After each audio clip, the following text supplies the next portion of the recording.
भजन संहिता का 15 अध्याय।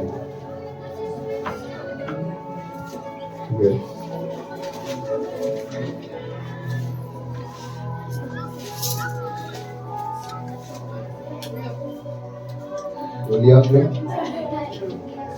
उसकी एक और दो आयत को कोई ऊंची आवाज से पढ़ दे। हे परमेश्वर, तेरे तंबू में कौन रहेगा? तेरे पवित्र पर्वत पर कौन बसने पाएगा? वह जो खराई से चलता है और धर्म के काम करता है और हृदय से सच बोलता है। आमीन, हालेलुया। परमेश्वर का वचन हमें यहाँ पर बताता है, कोई आवाज न करे। परमेश्वर का वचन हमें यहाँ पर बताता है कि खुदा का दास दाऊद परमेश्वर से क्या पूछ रहा है?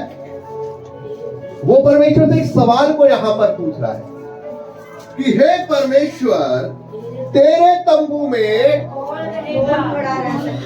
कौन वास करेगा?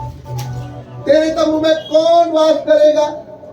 और तेरे पवित्र पर्वत पर कौन बसने पाएगा? इसका मतलब कि परमेश्वर की हजूरी में कौन रहने पाएगा? कौन उसके समीप रहने पाएगा? किसके ऊपर परमेश्वर की छत्र छाया रहेगी? कौन परमेश्वर के परम प्रधान के छाए हुए स्थान में टिकने पाएगा? जब ये बात उसने परमेश्वर से पूछी तो परमेश्वर अपने वचनों में, अपने शब्दों के द्वारा कहता है दूसरी आयत में, मेरे पवित्र पर्वत पर, मेरे तंबू में वो ही व्यक्ति टिकने पाएगा जो कौन है? जो खराई से चलता है और धर्म के कामों को करता है। हालेलुया। परमेश्वर दाऊद को इस बात का जवाब देते हुए कि मेरे तंबू में, मेरे पर्वत पर, मेरी हजूरी में, मेरे आंगनों में, मेरे छत्र छाया में वो ही व्यक्ति टिकने पाएगा। मेरी दृष्टि, मेरा मन उसी व्यक्ति की ओर लगा रहेगा। मैं उसी व्यक्ति की सहायता करूंगा जो क्या करता है? खराई से चलता है और धर्म के काम करता है। हालेलुया। आप समझ पा रहे मेरी बात? कितने लोग मेरी बात समझ पा रहे? हालेलुया। परमेश्वर का कहने का मतलब है खराई से चलना। खराई से चलने का मतलब है कि आप अपने चाल चलन को परमेश्वर की मर्जी के अनुसार खराई से चला। जिस प्रकार से आज सिस्टर ने एक यहाँ पर एक निर्णय लिया, एक स्टेप लिया, उसने कह दिया कि आज के बाद सब चीजें मेरे लिए व्यर्थ है, सिर्फ मेरा प्रभु ही मेरे लिए सब कुछ है। क्योंकि जब उसने अपनी आंखें अब प्रभु पे लगा ली है, जब उसने अपना मन खराई से चलाने के लिए लगा लिया है, तो परमेश्वर उसको कभी भी नहीं छोड़ेगा। हालेलुया। परमेश्वर उस व्यक्ति की ओर दृष्टि लगाता है जिसका मन परमेश्वर की ओर लगा है, जिसकी आंखें परमेश्वर पर लगी रहती हैं। परमेश्वर यहां पर और एक बात कहता है, मेरे आंगनों में, मेरे पर्वत पर वो ही व्यक्ति ठिकाना पाएगा। तीसरी आयत पे कह रहा है, जो अपनी जीभ को क्या करता है? निंदा करने के लिए इस्तेमाल नहीं करता। अपनी जुबान को दूसरों की चुगली देने के लिए, अपनी जुबान से झूठ बोलने के लिए, अपनी जुबान से लोगों को गालियां देने के लिए, श्राप देने के लिए इस्तेमाल वो अपनी जुबान को इस्तेमाल करता है दूसरों को आशीष देने के लिए। हालेलुया। क्योंकि परमेश्वर का कलाम कहता है, मैंने तेरे मुंह के अंदर सामर्थ भरी है, मैं तेरे मुंह के फल का सीजनहार हूं। अब तक तू इस मुंह को इस्तेमाल करेगा, मैं तेरी प्रार्थनाओं को सुनकर उत्तर। हालेलुया। तो जब परमेश्वर आपकी प्रार्थना को सुनकर उत्तर देता है तो क्या आप किसी के लिए अशब्द वर्ड बोल रहे हैं तो क्या परमेश्वर नहीं सुनेगा? क्या जब आप इन शब्दों को इस्तेमाल कर रहे हैं अपने विरोधियों के लिए, उन्हें श्राप देने के लिए, तो प्रभु क्या नहीं पूरा करेगा? परमेश्वर सब कुछ सुनता है, उसने आपके मुंह के अंदर सामर्थ्य है, जो आप इस जुबान को इस्तेमाल कर लगे वो हो जाएगा। बाइबल कहती है इंसान की जुबान में जीवन और मृत्यु दोनों ही है। हालेलुया। आप इस जुबान के द्वारा आप अपने जीवन को पा सकते हैं और इस जुबान के द्वारा ही आप अपनी मौत। हालेलुया। बाइबल कहती है जितने कम दिन जीने हो वो अपने माता पिता को क्या करे? क्या करे? इस जुबान से कोसे। जितने कम उम्र जीनी हो वो अपने माता पिता को अपनी जुबान से क्या करे? कोसे, कुड़कुड़ाए अपने माता पिता के ऊपर। और वो क्या करेगा? वो कम उम्र जीनेगा। लेकिन अपनी जिसने लंबी उम्र जीनी हो वो अपने माता पिता का आदर करे, सम्मान करे। हालेलुया। वो अपने माता पिता की इज्जत करे।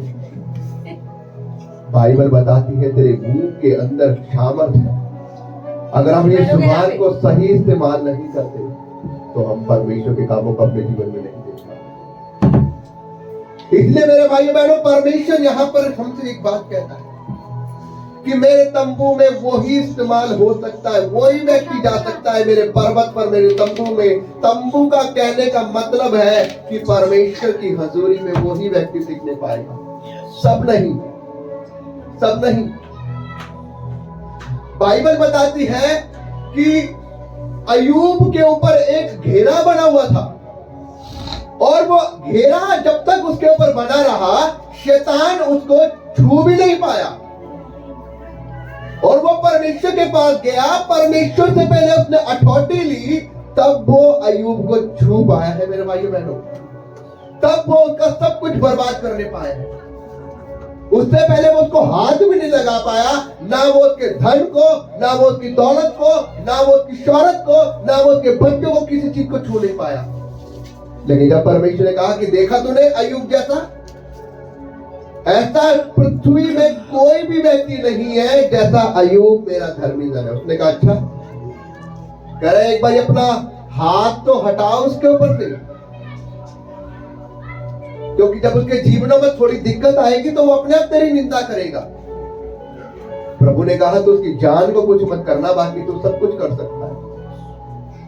जब परमेश्वर ने उसे अथॉरिटी दी शैतान को, तब वो जाकर उसकी जिंदगी में हेर फेर कर पाया है, तब वो उसके जिंदगी में दुख को लेकर आ पाया है, तब वो उसके जीवन में संघर्ष को लेकर आ पाया है, तब वो उसके जीवन में बीमारी को लेकर आ पाया। उससे पहले उसकी एक भी चाल नहीं चली, उससे पहले वो उसकी जिंदगी में हल्की सी दुख भी नहीं दे पाया। पता है क्यों? क्योंकि उसके ऊपर परमेश्वर का हाथ था। और क्यों था वो हाथ? क्यों था उसके ऊपर परमेश्वर का हाथ? क्योंकि ये जो वचन जो कह रहा है 15 उसकी 2 आयत कह रही है, ये अय्यूब की जिंदगी में पूरी हो रही थी। हालेलुया।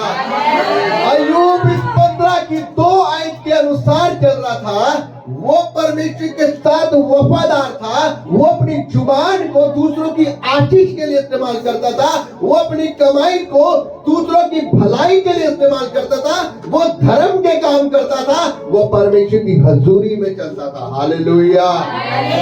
इसीलिए परमेश्वर का हाथ उसके ऊपर था, शैतान उसका कुछ बिगाड़ नहीं पाए। याद रखना, जब आप परमेश्वर की हजूरी में चलना चाहते हैं तो आपको अपनी जुबान के ऊपर कंट्रोल करना होगा, आपको धर्म के काम करने होंगे, आपको भलाई करनी होगी, आपको परमेश्वर के साथ वफादारी से चलना होगा, आपको हर उस बुरे काम को त्यागना होगा ताकि परमेश्वर आपके ऊपर अपना धर्मीय हाथ रखे। हालेलुया। जब तक आप गहरे में रहते हैं, जब तक शैतान आपको छू नहीं सकता, लेकिन आप जब गहरे से बाहर जाएंगे शैतान आपकी जिंदगी में दखल अंदाजी कर देगा। हालेलुया। अब पता है क्या है, अब शैतान तो घेरे के अंदर नहीं आ पाता।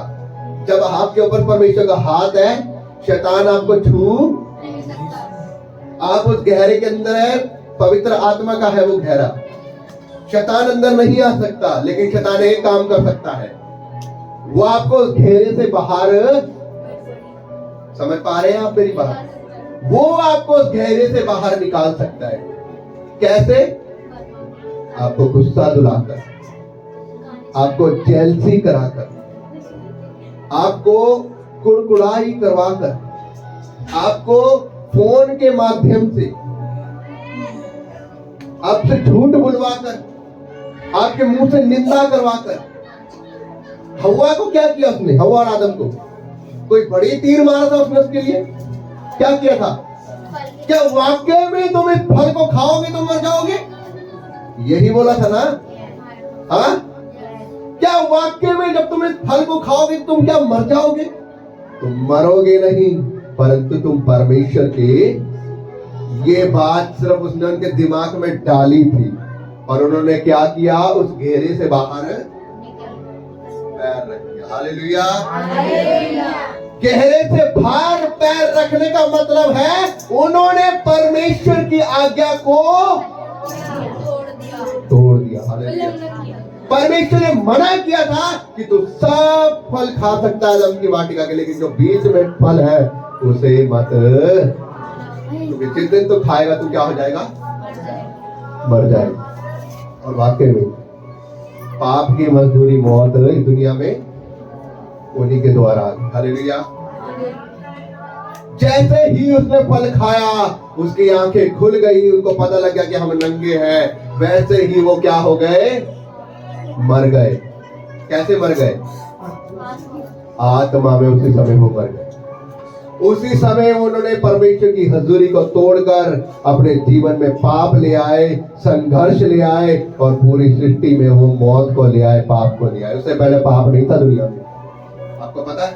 उससे पहले दुनिया में पाप नहीं था, क्योंकि पहले मनुष्य, औरत और स्त्री वही थे। पाप ही उन्हीं के द्वारा आया। इसका मतलब यह है कि जब हम परमेश्वर की हजूरी में, हम परमेश्वर की आज्ञा को तोड़ते हैं, तब हमारी जिंदगी में क्या आता है? पाप आता है। हम उस गहरे से बाहर अपने आप को, पैर को रखते हैं, और जब हम उस गहरे से बाहर पैर को रखते हैं तब शैतान हमारी जिंदगी में, वो अंदर नहीं आ सकता। उसको पता है अगर मैं अंदर जाऊंगा तो मैं जलकर नाश हो जाऊंगा। परमेश्वर के स्वर्गदूत जो आग वाली तलवार लेकर बैठे वो मुझे काट देंगे, इसलिए वो अंदर नहीं आ सकता। मैं आपको एक छोटी सी गवाही बताऊं। हमारे जीजा जी जो थे पहले, वो एक भगत थे, अन्य जाति के, जो आपने देखा होगा भगत होते हैं ना, वो बहुत कढ़ाई बोतल वगैरह करते थे। और हमारी सिस्टर जब मसीह में नहीं आई है, बाद में कल अपने जॉब पर भी मैं गवाही बता रहा था, तो जब वो कढ़ाई बोतल करते थे तो वो बहुत ज्यादा अपने देवी देवता को पूजते, और जब अपनी देवी देवता को पूजते तो हमारा उस समय नीचे यहाँ पर घर होता था, और यहाँ पर हमारी प्रेयर होती थी, डेली की फैमिली प्रेयर, और यहाँ पर सोफा था और वो आकर उसके ऊपर बैठते थे। हमारी सिस्टर हमारे साथ प्रेयर में होती थी, और जब हम पूरी फैमिली प्रेयर करते थे, पहले आराधना करते थे फिर प्रेयर करते थे, वो बंदा बैठकर अपने मुंह में कुछ ना कुछ बड़बड़ाता रहता था। अब उसके बाद जब वो घर पर गया, वो अपनी गवाही में, मैं उसकी गवाही बता रहा हूँ, वो अपनी गवाही में ये बताता है, वो ये बताता है कि मेरे जो देवी देवता जो है वो मुझसे आकर कहते हैं, मुझसे बात करते, वो मुझसे बोलते, क्योंकि उससे बात करते थे वो कह रहा है कि वो मुझे कहते हैं कि भाई साहब उस घर में हमें मत भेजा कर, क्योंकि हम जब जब उस घर में जाते हैं हमें वहां पर क्या मिलती है? हमें मार पड़ती है। वहां पर तो इतने बड़े बड़े स्वर्गदूत हैं, वो हमें आग से क्या करते हैं? उस घर के अंदर 24 घंटे क्या होती रहती है? आग चलती रहती है। हमें वहां मत भेजा कर, हमें और किसी के पास भेज। आपको पता है मेरी जीजा ने क्या कहा अपनी गवाही में? क्या तुमसे और बढ़कर भी कोई ताकत है? क्या कोई तुमसे और बढ़कर भी देवता है? क्या मैंने पूरी जिंदगी तुम्हारे लिए मैंने तुम्हें पूजा नहीं? क्या मैंने पूरी जिंदगी तुम्हारे को जो तुमने बलि मांगी मैंने वो नहीं चढ़ाई? वो कहता है मैंने पूरी जिंदगी हर साल उनके लिए बलियां चढ़ाई है, हर साल वो जो कढ़ाई बोतल करते वो मैंने करी है, मैंने उनको पूजा है, लेकिन जब मुझे उनकी जरूरत पड़ी वो क्या कह रहे हैं? हमें उस घर में कह रहा इसका मतलब इनसे भी बड़ा कोई परमेश्वर है। Hallelujah, hallelujah. आपको पता है मेरे जीजा ने उसी दिन उनको छोड़ छाड़ कर प्रभु में आ गए। हालेलुया। उसी दिन उन्हें ग्रहण कर लिया कि यीशु ही परमेश्वर है। हालेलुया। और आज वो व्यक्ति को आप देखेंगे ना, आप उनसे मिलेंगे तो वो परमेश्वर का सुसमाचार सुनाता है। Hallelujah, hallelujah. कितने लोग इस बात को समझ पा रहे हैं? जब तक आप परम प्रधान की छाया व स्थान में ठिकाना पाएंगे, आप उसकी छत्र छाया में तभी टिक पाएंगे जब आप उसके वचनों में, उसकी कलाम में बने, आप उसकी शिक्षा में बने। लेकिन जब आप उसकी आज्ञा को तोड़ेंगे, आप बाड़े से बाहर आएंगे और सांप आपको डसेगा।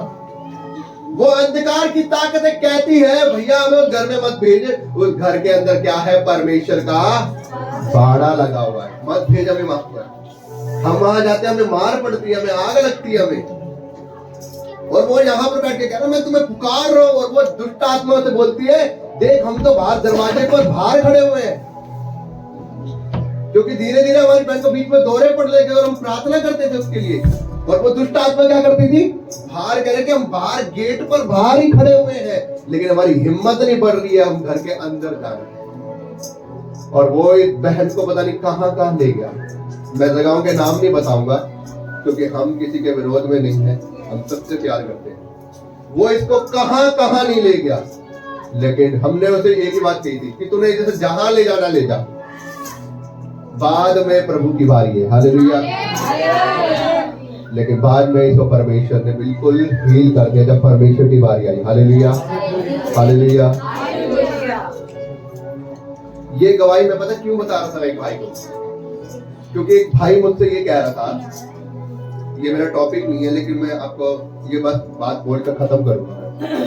एक भाई है और वो अन्य जाति से है, और मैंने उसे सुसमाचार सुनाया और वो बहुत मन लगाकर सुनता। और वो मुझे ये कह रहा कि जोड़ियां तो ऊपर से बनकर आती है। क्या कह रहे हैं? नहीं कहते लोग कि जोड़ियां ऊपर से बनकर आती है। मैंने हाँ जी जरूर आती है। तो कह रहा है कि फिर क्या मेरी जो शादी मैंने की क्या वो जोड़ी ऊपर से नहीं?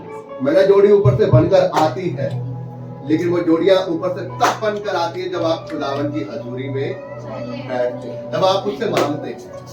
मैंने जोड़ियां ऊपर से तब बन के आती है जब आप अपनी माता पिता की मर्जी से आप मैरिज करते हैं। माता पिता जब आप लोग पूरी फैमिली प्रार्थना करते हैं, परमेश्वर आपके लिए वो भेजता है जो परमेश्वर ने आपके लिए रखा है। हालेलुया। मैंने आप इसमें परमेश्वर की मर्जी नहीं कह सकते कि आपने एक लड़की को भगा के शादी की है। और वो कह रहा है तो क्या मैंने मंदिर में जाके शादी नहीं की? कह रहा मैंने मंदिर में जाके शादी की है, मैंने भाग के शादी की है, मैंने मंदिर में शादी की है। तो कह रहा क्या मैंने ऊपर वाले की मर्जी से नहीं की? मैंने आप ऊपर वाले को कैसे अपनी मर्जी में कर लूं? मैंने ऊपर वाला कैसे आपके साथ है? मैंने आपको क्या पता है कि ऊपर वाला आपके साथ है? आपने एक लड़की को उसके माता पिता से अलग करके भगा के शादी करी है, और आपने जबरदस्ती जाकर उससे जब शादी करी है उस लड़की को मनाकर, तो आप ये सोचते हैं कि ऊपर वाला आपकी मर्जी में आपके साथ होगा। Hallelujah, hallelujah.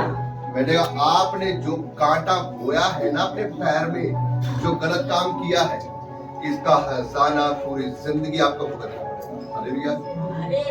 और वो भाई कहता है कि बाप के नाम उसका मन वहां पर थोड़ा निराश हो गया। मैंने कहा जो गलती तुमने की है इसका हर्जाना पूरी जिंदगी आपको भुगतना पड़ेगा। कह रहा मेरी वाइफ कैसे सुधरेगी? मेरी वाइफ अब थोड़ा सा मुझसे थोड़ा सा वो है, मैं थोड़ा सा सुधरना चाहता हूँ, मेरी वाइफ थोड़ी सी। मैंने कहा प्रभु की हजूरी में आओ, प्रभु पत्थरों से भी पानी निकालना जानता है। वो तुमकी चट्टान से पानी निकालना जानता है, वो हृदय को बदलना जानता है। उसने शाऊल को पौलुस बनाकर खड़ा कर दिया। हालेलुया। तो मैंने कहा आपकी वाइफ क्या है? हालेलुया। तो इसीलिए मेरे भाइयों बहनों मैं आपको एक बात बताना चाहता हूँ, जब हम परमेश्वर की मर्जी को तोड़ते हैं ना, तब हमारे जीवन में शैतान अटैक करता है और वो दिक्कतें आती है। लेकिन परमेश्वर को वो ही व्यक्ति पसंद है जो उसकी भय में होकर चलता है, जो उसकी आज्ञाओं के अनुसार चलता है, जो खराई से चलता है, जो धर्म के काम करता है, जो सच्चाई से हृदय में परमेश्वर का नाम लेता है, जो अपनी जीव को बुरे काम करने से, श्राप देने से, गालियां देने से, झूठ बोलने से अपने आप को रोकता है, वो परमेश्वर को पसंद आता है। हालेलुया। और वो ही परमेश्वर के राज्य में वास करने पाएगा। सब जन हालेलुया।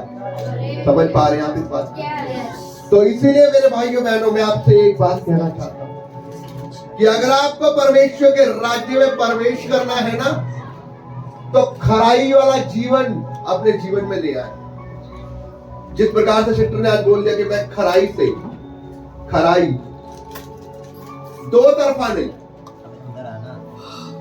50-50 नहीं, खराई मतलब खराई, परमेश्वर से बढ़कर कुछ नहीं, सिर्फ परमेश्वर ही आपका सब कुछ है, बाकी सब कुछ बाद में। सिस्टर ने क्या बोला? परमेश्वर के ऊपर भरोसा रखा, परमेश्वर ने क्या किया? रास्ता बना दिया। हालेलुया। मैं कह रहा हूं, वो कह रहे कि कौन कह रहा था अभी गवाही में कि बोलते तक नहीं थे मुझसे मेरे रिश्तेदार, आप बोल रहे। मैं आपको कह रहा हूं, आप परमेश्वर के पीछे हो जाएं, परमेश्वर के साथ वफा तरीके से चले, आपका हर वो व्यक्ति जो आपसे कटता है वो आपके पीछे पीछे आएगा। हालेलुया। आप परमेश्वर को आदर दे दो, दुनिया आपको आदर दे देगी। हालेलुया। आप परमेश्वर के पीछे होके चलो, लोग आपके पीछे होके चलेंगे। क्योंकि इज्जत बनाने वाला परमेश्वर। बाइबल में लिखा है, इज्जत तेरी बढ़ाएगा दाऊद का खुदा, याकूब का खुदा। यस। तो मेरे भाइयों, आपने इस वचन के ऊपर अमल करना, अपने आप को आपने बुराई से, हर एक पाप से, हर एक घिनौने कामों से आपने अलग करना है, खराई से चलना है, धर्म के काम करने हैं, और क्या करना है? हृदय में संचेत बोलते रहना है। हालेलुया। परमेश्वर के साथ रहना, अपने हृदय को परमेश्वर के साथ लगाना है, परमेश्वर आपके जीवन में कार्य करेगा। तो मैं विश्वास करता हूँ ये वचन आपको समझ आ रहा है। परमेश्वर इस वचन के द्वारा आपको आशीष दे। हालेलुया। हालेलुया।